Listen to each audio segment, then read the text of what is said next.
Hey there, good evening, good Sunday evening. This is Gus Wagner from the Rocket Group, and as you can see, we just posted and just went live here on Periscope as well. We just posted a new post on our 31 days of LinkedIn to pay or not to pay for LinkedIn. Let's talk to each other here. Hey, how are you? Sunday night, I'm in the office. This is the office here behind me, and we're talking about LinkedIn. Keeping my promise to you guys that we would do two posts today on this 31 days campaign. So, paying for LinkedIn or not paying for LinkedIn? Raise your hand. Give me some high fives if you're watching this live as this is going out. If you've paid or if you are doing everything you possibly can with your free LinkedIn access? Are you using the in-mail? Are you using the search functions? Are you using the recruiting functions that you can use to some extent when it comes to the free LinkedIn services? So if you're doing all that and you're not having success, maybe a paid option, several of the paid options, and there are 4 current levels. That might be interesting to you when it comes to increasing your powers and increasing your success on LinkedIn. So what we've got going on here is there's four levels here called Job Seeker, Sales Navigator, Recruiter Life, and Business Plus. And we go through the blog and some of the greater functions, and you can hit the link here as well to see what's going on. With what's going on with these LinkedIn greater powers. When it comes to paying for the LinkedIn, this is something I've actually done myself in the past because I try to use these tools as well as I can, and LinkedIn obviously is my weak spot, hence the 31 days of LinkedIn. This is my weak spot, so I'm trying to get better with it. And in the past, when I tried to get better with it, I did look into what was then known as LinkedIn Premium. And my findings were this, is that yeah, I gave them 30, 60, 90 bucks, I forget what it was or how long I stuck with it. But the people, the companies, whether I was trying to hire somebody or connect with a company or find the person within the company who was responsible for the marketing activities and such. Yeah, I'm here in mid-Missouri. I'm in the middle of America, here in Jefferson City, Missouri. And if I want to stay to my smaller geographic region of mid-Missouri, which is 13 counties, roughly 500,000 people, there's not that many folks. They're on LinkedIn. There's a very heavy population on LinkedIn. I forget the hundreds of thousands number that it is, and I can look that up and provide that. It could be a good update to this blog post.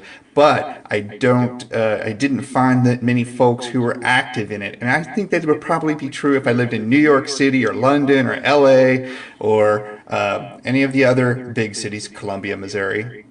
Any of the other big cities that are out there. I think that people barely scratch the surface of what's going on with LinkedIn. I'm guilty of it, and if you're not guilty of it, well, retweet this for me so I can see all the indications, the at mentions of all these people who are doing such a bang-up job with LinkedIn. I think I know about 5 people that are doing a bang-up job with LinkedIn, and they're all authors, they're all strategists regarding LinkedIn. Other than that, we're all just kind of uploading, setting and forgetting this social media tool.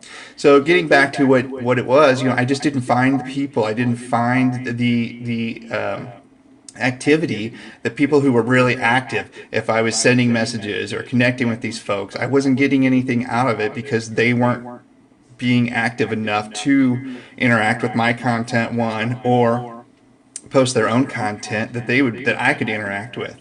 So it wasn't very beneficial for me personally. Maybe, and again, I want to find out if it's just me. It could be just me that has found this out to be true. Now, going on to what's currently going on with LinkedIn, you can get, like I said, the sales tools and the sales navigator and the job seeker and the business plus and maybe have some better success. I mean, you'll obviously have greater powers. I mean, there's a bullet point list on this blog of greater powers that you will have.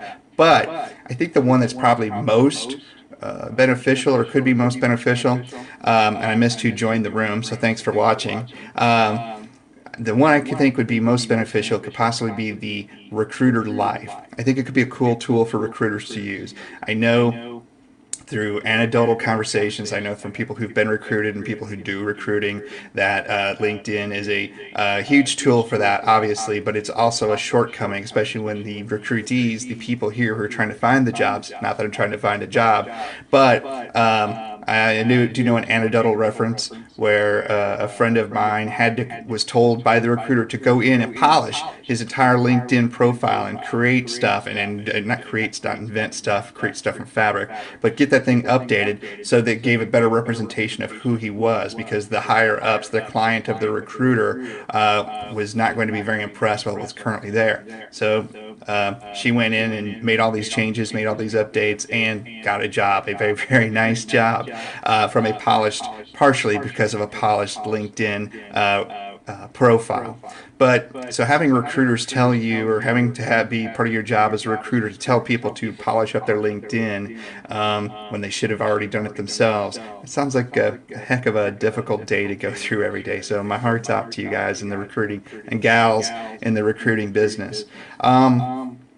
The one thing I will say that, and I don't know if this is still true, I think it's still true. I've found in the past when I've paid for LinkedIn services, if you try it out for a while, whether it's 30 days, 60 days, 90 days, and then you cancel it, they will hound you and hound you and hound you to give you free months, whether it's another 30, 60, 90-day run, so you get a better look at what's going on here. So maybe you end up only getting half price by the time this is all done. So maybe a $30 investment isn't a bad idea if it turns into a $60 valued investment to get a better look. But again, it all depends, just like in everything else in social media, it all depends on having fish in the fish bowl for you to be able to catch, or be able to catch and release. You've got to have people out there who are active on the LinkedIn profile. You've got to have people out there, businesses out there with their business pages, groups that are active on LinkedIn. If the things that you're connected with on LinkedIn aren't active, I just don't see that it's a very good investment. Let's argue about it in the comments below. I didn't see anybody posting any questions here, but please feel free to send your questions, your comments, your concerns, your objections even to what's going on here with this 31 days of LinkedIn. How you guys liking this periscoping, by the way? When I go to record the screencast of this, I notice there's a lot of pixelation in it. My view is pretty clear here, but when I see the replay of it, it is kind of pixelated, and we had some sound issues on the one this morning. So send me your thoughts on Periscope as well. Let's keep the social media conversations going, and we'll move through these 31 days of LinkedIn, and I'm sure we'll find something else to talk about in the next 31 days after that. So again, I'm Gus Wagner.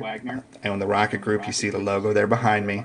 At Rocket Group on Twitter and on Periscope. RocketGroupLLC.com. This pay-to-play, or pay or not to pay it play LinkedIn post is the most recent one up on the blog.